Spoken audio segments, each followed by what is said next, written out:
Graça e paz, amados irmãos, muito bom dia.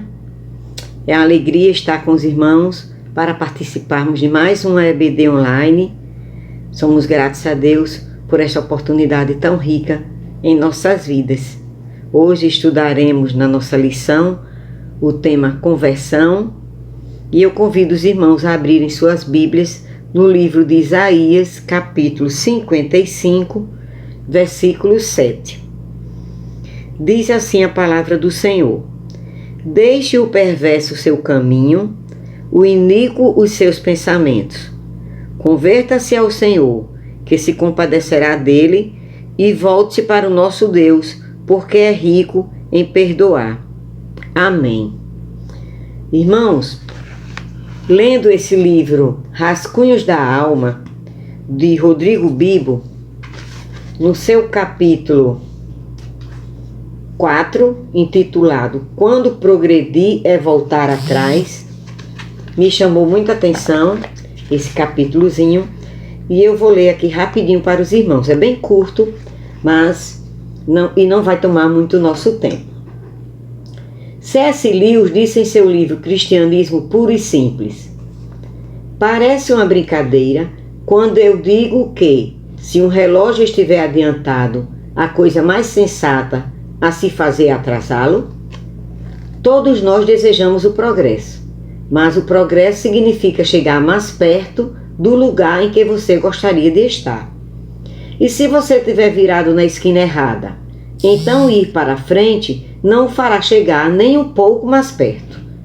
Se você estiver na estrada errada, progredir significará dar meia volta e retomar a estrada certa.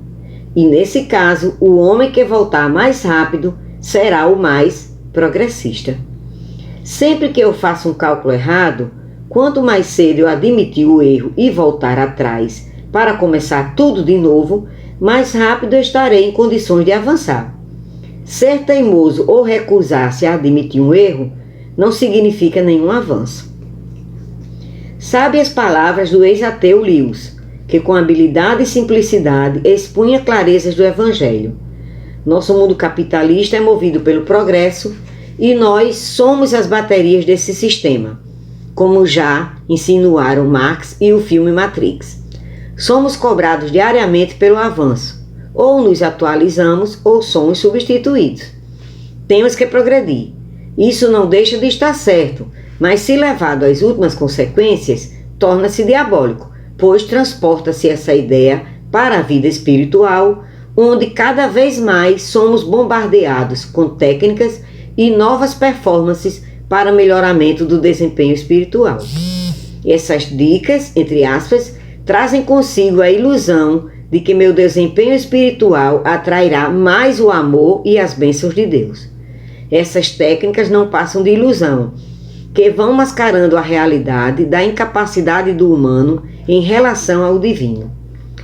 A Bíblia deixa claro que o caminho para Deus é Cristo. Isso não é novidade. Novo, talvez, seja o fato de que Cristo não exige dos seus altos padrões de espiritualidade, somente um coração arrependido. Deus quer que entendamos que progredir espiritualmente é voltar atrás. Tanto que no Antigo Testamento, bem como no Novo Testamento, as palavras que traduzimos como arrependimento ou conversão significam também voltar atrás. A dinâmica do reino é diferente da do mundo. No reino, crescer é diminuir, ser forte é ser fraco, perder é ganhar, ser o primeiro é ser o último e progredir é voltar atrás. Seria muito bom se vivêssemos nossa humanidade sem a pretensão de sermos super espirituais. Afinal, como bem frisou o teólogo Euler Westphal, o Deus eterno entende a condição humana. Ele não exige atos heróicos de nós. Ele não pede que apresentemos atos extraordinários para podermos nos aproximar dele. Mas Deus fez atos humanos para se aproximar de nós. Então, precisamos realmente nos arrependermos, voltarmos atrás, sairmos do caminho do qual estávamos seguindo para irmos ao caminho que é o caminho reto, que é o caminho que nos leva a Jesus. Amém?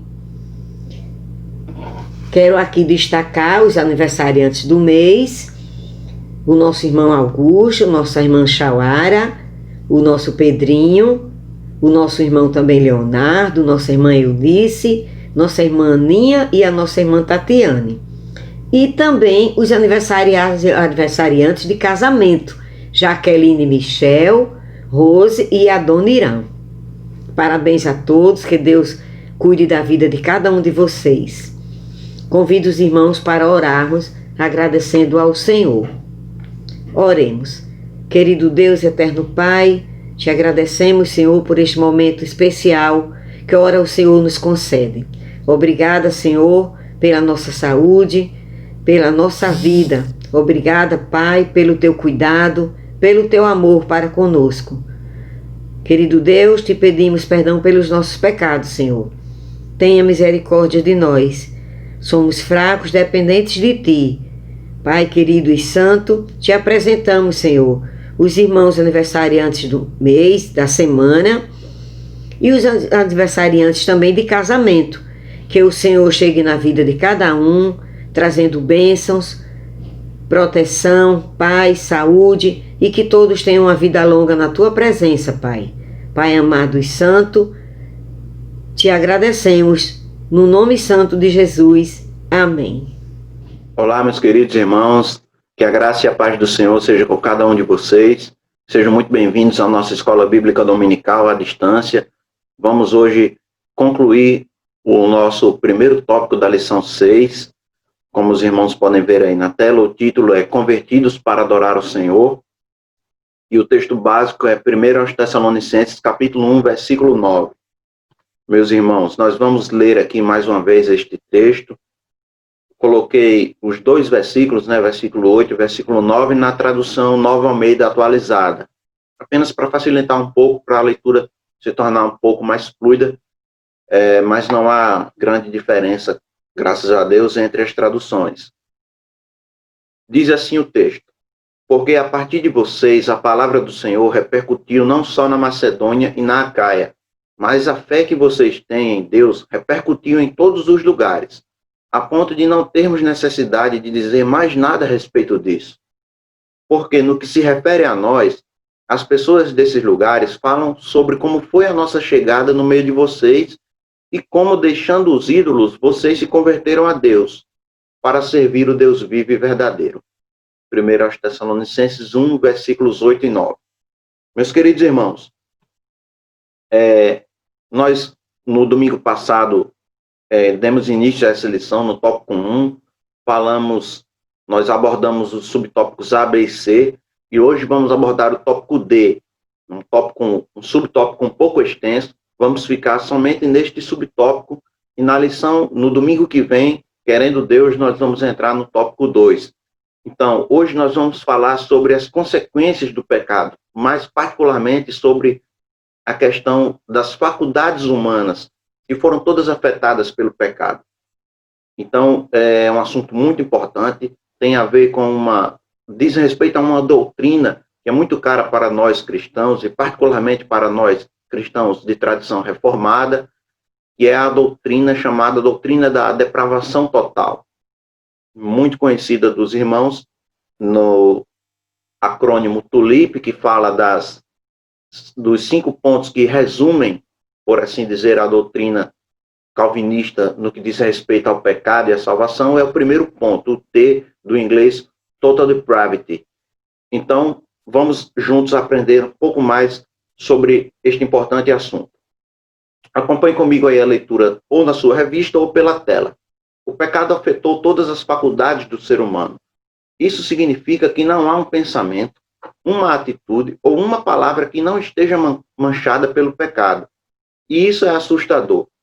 As Escrituras relatam que viu o Senhor que a maldade do homem se havia multiplicado na terra e que era continuamente mal todo o desígnio do seu coração.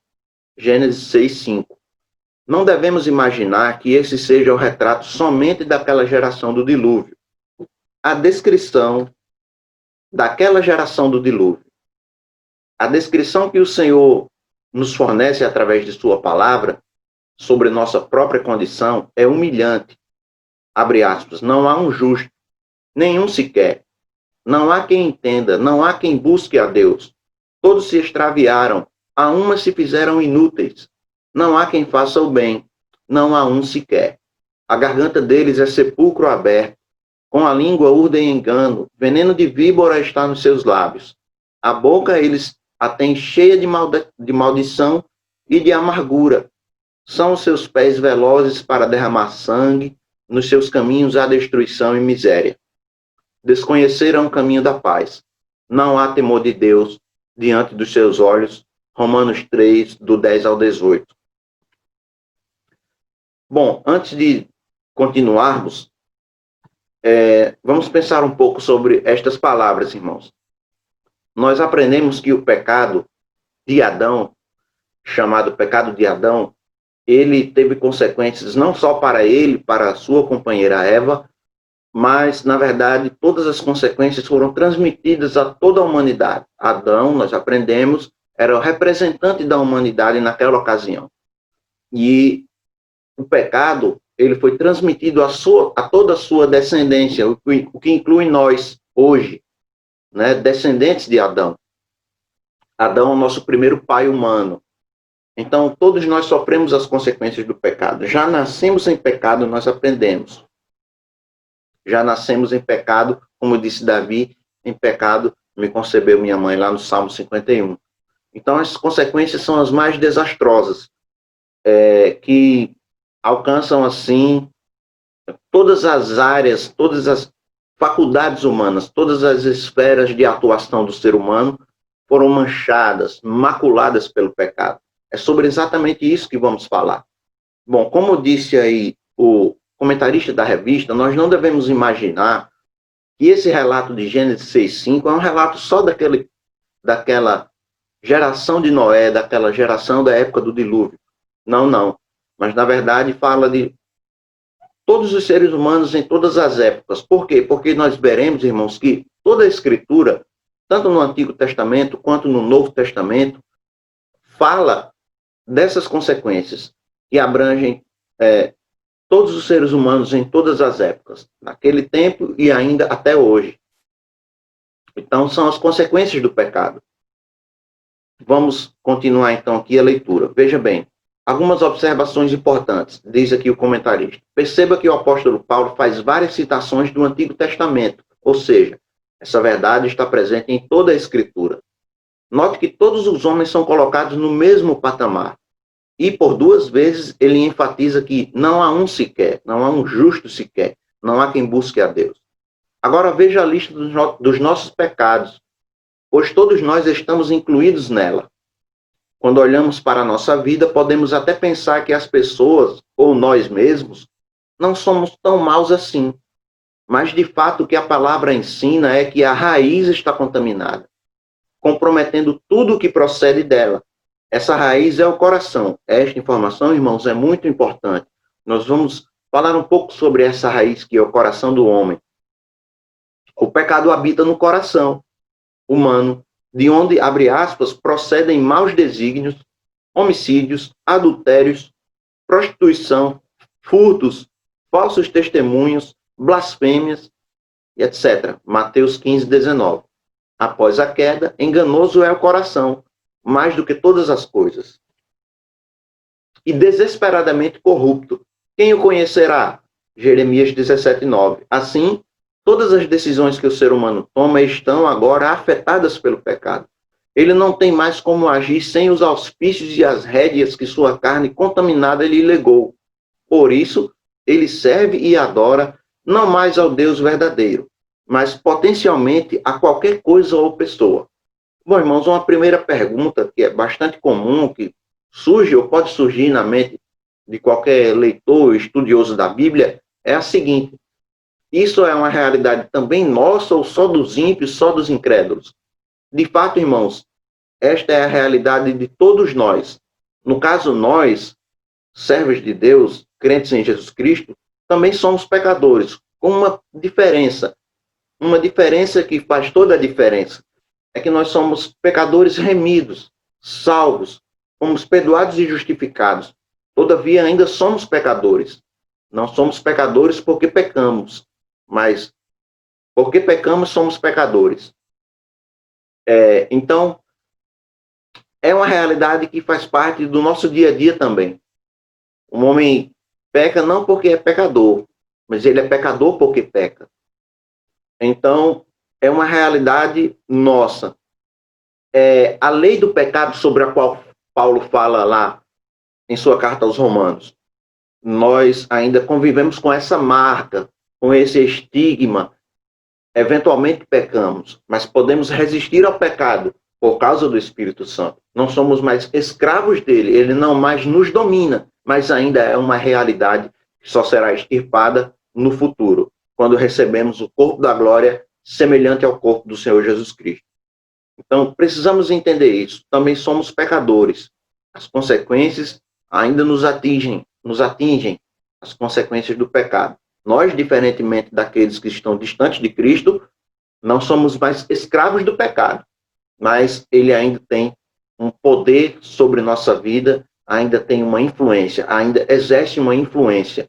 Nós não estamos totalmente livres dele, não somos mais escravos dele, mas ele ainda exerce uma influência que pode ser resistida ou não, dependendo do nosso esforço, da nossa consagração, da nossa busca constante ao Senhor. Depende de nós estarmos sempre nos enchendo do Espírito, buscando os meios de graça ou da graça para podermos viver uma vida que agrade a Deus. Então, vamos pensar um pouco sobre as consequências do pecado. Falamos no último domingo sobre a morte. E eu falei que a morte lá em Efésios, naquele texto de Efésios, capítulo 2, fala especialmente sobre a morte espiritual. E é verdade. Falei que a morte na Bíblia também diz respeito à morte física. E é exatamente o que vamos falar aqui agora. Vamos falar sobre a morte. A morte, ela pode ser tanto espiritual, física ou a morte eterna. A Bíblia pode ser, quando se refere à morte, ela se refere, pode se referir à morte nesses três aspectos. Em primeiro lugar, a morte espiritual, que é o que a gente mais tem na Bíblia em termos de verdade escriturística, de peso escriturístico, ou seja, de passagens propriamente ditas escritas falando sobre isso. É a morte espiritual, que consiste na separação do homem de Deus. O homem fica alienado de Deus, separado de Deus. Então ele perde sua comunhão com ele e ele também tem agora todo o corpo e todas as suas faculdades manchadas pelo pecado. É o que diz 1 Coríntios 2,14, que o homem natural não discerne as coisas do Espírito, porque as coisas do Espírito só se discernem espiritualmente. E um homem que está separado de Deus, morto espiritualmente, não tem a vida de Deus, não consegue discernir as coisas de Deus, que só se discernem espiritualmente, de maneira sobrenatural. Essa é a morte espiritual. A morte física, que é uma realidade, mas não estava nos planos de Deus. Ela consiste não só na morte propriamente dita, mas consiste em doenças, envelhecimento, enfraquecimento e a morte propriamente dita. Então vamos ler aí Apocalipse 21, versículo 4. Olha o que está escrito em Apocalipse 21, 4. E lhes enxugará dos olhos toda lágrima, e a morte já não existirá, já não haverá luto, nem pranto, nem dor, porque as primeiras coisas passaram. Então, na realidade futura da Jerusalém, da Nova Jerusalém, a morte não mais existirá. Isso mostra que a morte não estava nos planos de Deus, nunca foi a vontade plena do Senhor para nós, mas ela passou a fazer parte com o advento do pecado. Mas, na nova criação futura, ela não mais fará parte.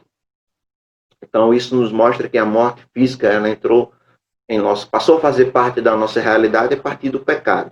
E a morte eterna? A morte eterna é o castigo eterno, que a Bíblia chama de o lago de fogo, ou de lago de fogo e enxofre, ou a segunda morte, como também vemos lá em Apocalipse. Apocalipse capítulo 2, versículo 11, diz assim: quem tem ouvidos, ouça o que o Espírito diz às igrejas. O vencedor de nenhum modo sofrerá dano da segunda morte. E Apocalipse 20:14, que diz assim: então a morte e o inferno foram lançados para dentro do lago de fogo. Esta é a segunda morte, o lago de fogo. Então veja, morte espiritual, física e eterna são os três aspectos da morte, os quais nós encontramos nas Sagradas Escrituras. Disse Louis Berkhoff, o conhecido teólogo: a ideia escriturística da morte inclui a morte física, a morte espiritual e a morte eterna. Naturalmente, a morte física e a espiritual são discutidas em conexão com a doutrina do pecado, que é o que estamos estudando agora. E a morte eterna é considerada mais particularmente na escatologia geral. Mas também está ligada com o pecado, não é?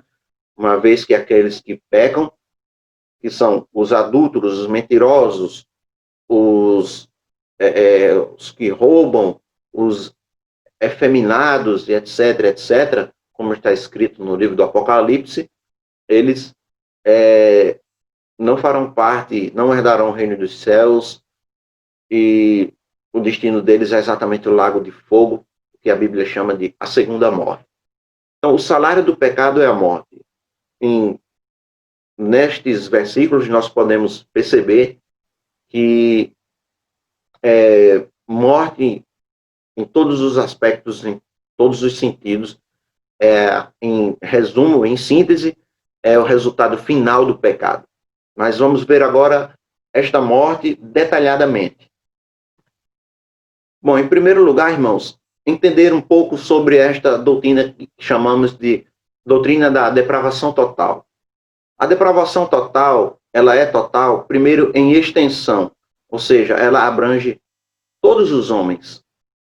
E é também total em abrangência, abrangendo todas as faculdades do homem. Mas ela não é total em termos de intensidade, ou seja, o homem não é tão mau quanto poderia ser.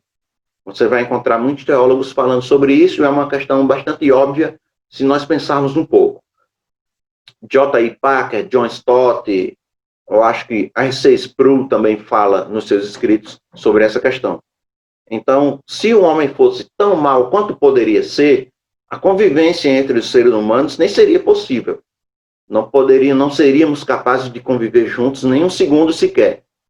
A primeira irritação, no primeiro desconforto, um mataria o outro e o ser humano ele ia se extinguir muito rapidamente. Então, essa é a depravação total. Ela abrange todos os homens e abrange todas as faculdades do homem. E a raiz é o coração. Veja, nós já falamos sobre isso outras vezes nos nossos encontros. Quando a Bíblia fala do coração, ela diz respeito, ela está se referindo, melhor dizendo, à mente, ao pensamento. Geralmente, na maioria das vezes. Claro que coração também diz respeito às afeições do homem, às vontades e os desejos, mas aquela questão mais que nós chamamos de visceral, mais de instinto, não necessariamente racional, mas na grande maior parte das passagens dos versículos, a realidade escriturística mais presente é a do coração como sendo a mente, o pensamento, onde nós concebemos ideias e colocamos em prática depois. Então veja, por exemplo, há pouco tempo nós citamos Mateus 15:19, o próprio autor da revista citou. Voltamos um pouco e vamos ler aqui Mateus 15:11 e 18, não só o 19. Está escrito assim: não é o que entra pela boca, a palavra do Senhor Jesus. Não é o que entra pela boca o que contamina o homem, mas o que sai da boca, isto sim contamina o homem. Versículo 18, mas o que sai da boca vem do coração, e é isso que contamina o homem. Versículo 19 em seguida, que nós lemos, vai dizer que do coração que procedem os maus desígnios, ou seja, na mente. Marcos capítulo 2, versículo 6. Alguns dos escribas estavam assentados ali e arrazoavam em seu coração, ou seja, pensavam mal, pensaram com segundas intenções, pensaram com malícia sobre o que estava acontecendo naquela ocasião. Então, Mateus 9:4. Jesus, porém, conhecendo-lhes os pensamentos, disse: por que cogitais o mal no vosso coração? Veja que o autor do Evangelho, Mateus, ele está intercalando pensamentos com coração, colocando as duas palavras como tendo o mesmo significado, fazendo parte do mesmo campo semântico. Então, coração e pensamentos estão ligados. Coração, quando a Bíblia diz coração, está se referindo aos pensamentos. E ainda um versículo que é bem emblemático sobre o pecado, Mateus 5:28, eu, porém, vos digo, qualquer que olhar para uma mulher com intenção impura no coração, já adulterou com ela. Ou seja, Jesus falando sobre a questão do adultério, não só quando o adultério for consumado, visto, provado fisicamente, como um ato visível e notório, mas quando ele for concebido na mente, quando você desejar de maneira impura, o pecado, na verdade, já aconteceu na mente, ou seja, no coração. Então, é para mostrar que a raiz, o coração, é que está contaminada. Consequentemente, tudo que parte da raiz vai levando essa mancha, essa mácula. Continuando, irmãos. Bom, falando sobre as várias esferas, as várias faculdades humanas, as várias áreas de atuação do ser humano. Primeiro, a razão. Quis colocar este versículo aqui porque é muito interessante, eu gosto muito, poderíamos citar outros, de fato há muitos, mas não é o nosso papel, não é o nosso objetivo aqui apresentar de maneira exaustiva muitos versículos, né? Mas, segundo aos Coríntios 3, do versículo 13 ao 17, acompanhe comigo. Não somos como Moisés, que colocava um véu sobre a face para que os israelitas não contemplassem o resplendor que se desvanecia. Na verdade, as mentes deles se fecharam, pois até hoje o mesmo véu permanece quando é lida a antiga aliança. Não foi retirado, porque é somente em Cristo que ele é removido. De fato, até o dia de hoje, quando Moisés é lido, um véu cobre os seus corações. Mas quando alguém se converte ao Senhor, o véu é retirado. Ora, o Senhor é o Espírito, e onde está o Espírito do Senhor, ali há liberdade. Novamente, precisamos entender que este texto não diz respeito só àquela realidade do povo de Moisés, do povo da antiga aliança, mas mostra que eles não conseguiam discernir o que estava acontecendo, não conseguiam perceber e, consequentemente, crer no advento do Messias, na promessa que estava sendo cumprida da chegada daquele que daria todo sentido à lei, que é Jesus, não estavam conseguindo entender, porque eles eram ainda escravos do pecado, presos àquela realidade. E, veja, é somente em Cristo que esse véu, essa mente obscurecida, é somente em Cristo que esse véu é removido.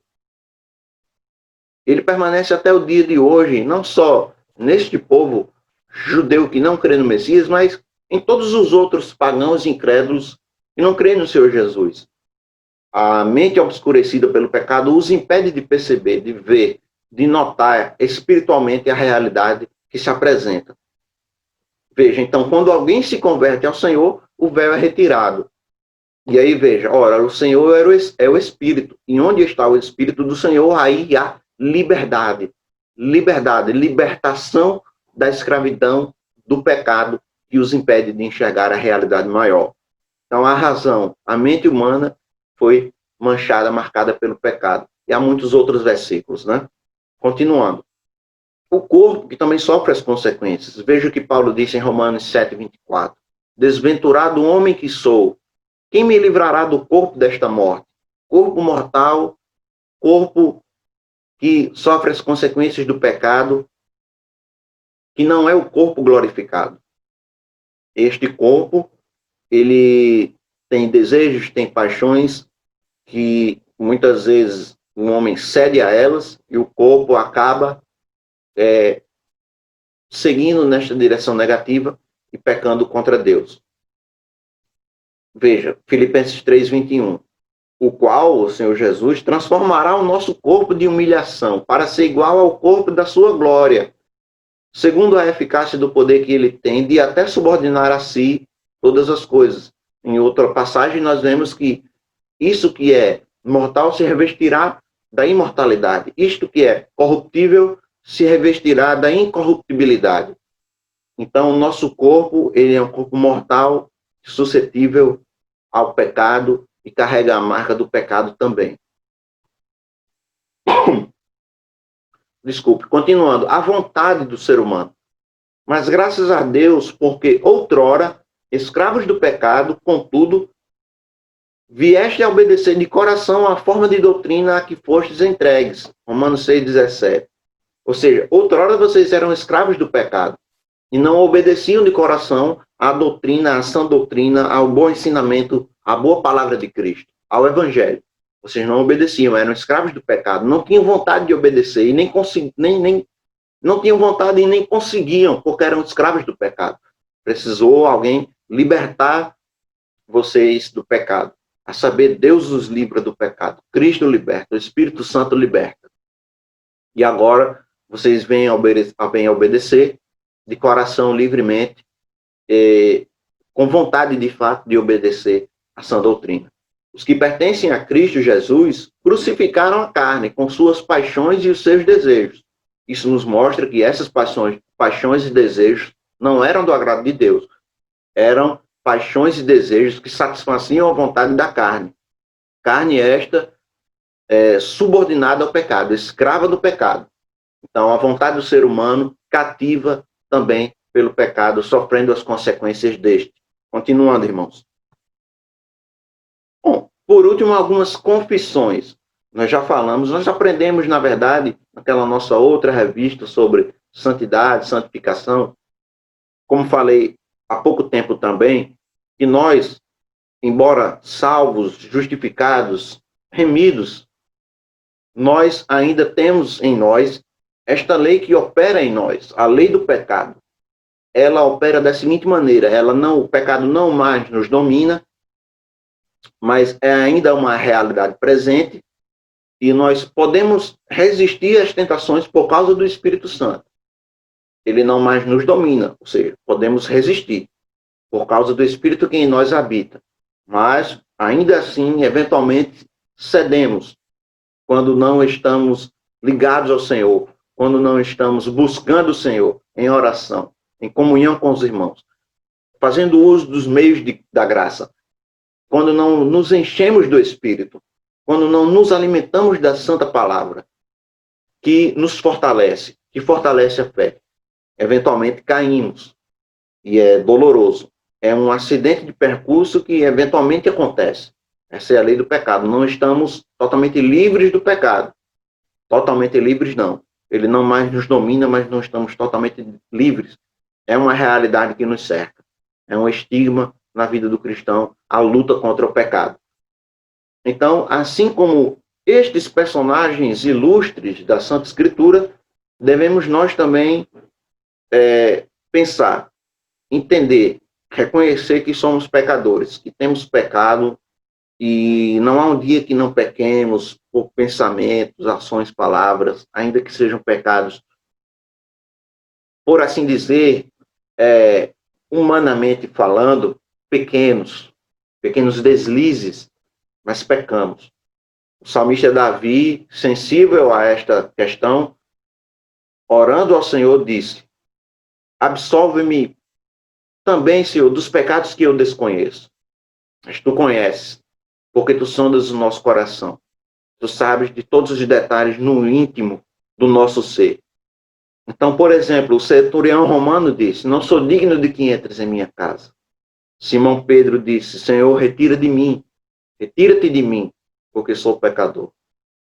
Paulo, o apóstolo, Cristo Jesus veio ao mundo para salvar os pecadores, dos quais eu sou o principal.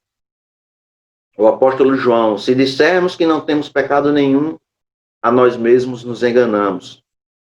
Maria: meu espírito se alegrou em Deus, meu Salvador. Ou seja, mostrando que ela também era, ao contrário do que dizem alguns, não era a Maria Santíssima, mas uma mulher simples e pecadora também, precisando de um Salvador. Não entrou aí na lista também Zaqueu, que disse uma coisa parecida com essa que o centurião romano falou. Eu não sou digno de que entres em minha casa. Mas Jesus entrou na casa daquele homem considerado pecador, porque de fato ele veio não para os sãos, porque os sãos não precisam de remédio, mas sim para os enfermos, que precisam de cura. Então, poderíamos falar muito mais ainda sobre esta realidade, irmãos, do pecado, da total depravação. Mas ficamos por aqui e guardemos estas lições e tenhamos consciência dos grandes males causados pelo pecado. Ele alcança, abrange, atinge todas as faculdades do ser humano, nossos desejos, nossos pensamentos, o nosso corpo, nossas vontades, atinge nossos relacionamentos, enfim. Vigiemos e oremos e encontro vocês numa próxima oportunidade, querendo Deus. Obrigado e até a próxima. Fiquem todos na santa paz do Senhor Jesus. Amém. Graça e paz, irmãos. Estamos finalizando mais uma escola bíblica dominical virtual e esperando no Senhor, orando ao Senhor para que em breve estejamos presencialmente também na escola dominical e juntos aprendendo da palavra do Senhor. Queremos deixar com os irmãos o texto que se encontra no livro dos Salmos, Salmo 34, versos 1 ao 3, que nos diz: bendirei o Senhor em todo o tempo, o seu louvor estará sempre nos meus lábios. A minha alma se gloriará no Senhor, os humildes ouvirão isso e se alegrarão. Louvem comigo a grandeza do Senhor e todos juntos lhe exaltemos o nome. Louvado seja o Senhor pela expressão da sua palavra. Esse salmo tem como título, tema, o Senhor é bom. O Senhor é bom em todo tempo o Senhor é bom, Ele tem nos guardado em meio a esta pandemia, Ele tem guardado a vida da igreja, os irmãos e irmãs, e louvamos a Deus por isto, pelas bênçãos recebidas, pelo cuidado do Senhor. Oramos também pelos nossos irmãos enfermos, pelas famílias, que sejam em nome do Senhor Jesus, esses nossos irmãos tão queridos para nós, curados, restabelecidos, e que logo estejam retornando ao nosso convívio de forma presencial. Queremos orar pelo Leonardo Lobo, que irá completar mais um ano de vida no dia 20, e também pela nossa irmã Eunice Ferreira, que completará mais um ano de vida no dia 23 deste mês. Oramos também pela nossa irmã Sônia, a família do mês, nossa irmã Sônia e a sua casa, que o Senhor seja benéfico para com a sua serva dia após dia. Vamos orar ao Senhor, meus irmãos. Pai, estamos e somos gratos a Ti pelas bênçãos recebidas, pelo Teu cuidado, por Tua proteção, pelo Teu sustento diário. Queremos pedir, Senhor, que Tu estejas aplicando no nosso coração, dia a dia, a Tua palavra que foi compartilhada. E que o estudo, Senhor, da Tua palavra faça diferença no nosso viver. Oramos, ó Deus amado, pelos nossos irmãos que estão completando mais um ano de vida. No dia 20, o nosso irmão Léo, no dia 23, a nossa irmã Eunice. Que o Senhor esteja coroando, Senhor, estas vidas de bênçãos abundantes. Que o Senhor esteja sustentando cada um deles e também suas famílias. Cuida, Senhor amado, da nossa irmã Sônia, abençoa a tua serva, ó Deus querido, em todos os aspectos do seu viver, que ela viva para a glória e louvor do teu santo nome. Sê, Senhor, com tua igreja, ainda nesta fase, ó Pai, ainda não retornando totalmente às reuniões presenciais.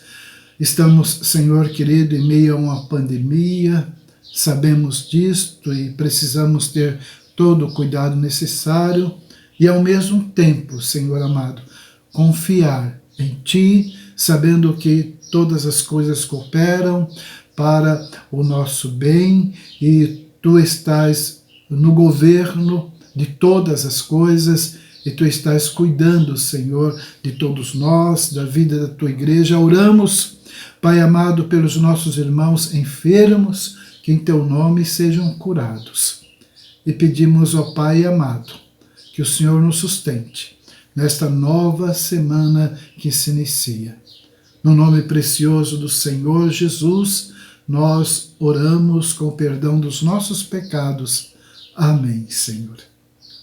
Recebam a bênção do Senhor, meus irmãos. Que a graça do Senhor Jesus, o amor de Deus, o Pai, a comunhão, as consolações, o poder renovador, santificador do Espírito Santo do Senhor, sejam sobre todos nós e sobre todo o povo de Deus, espalhado na face da terra, hoje e para todo sempre. Amém.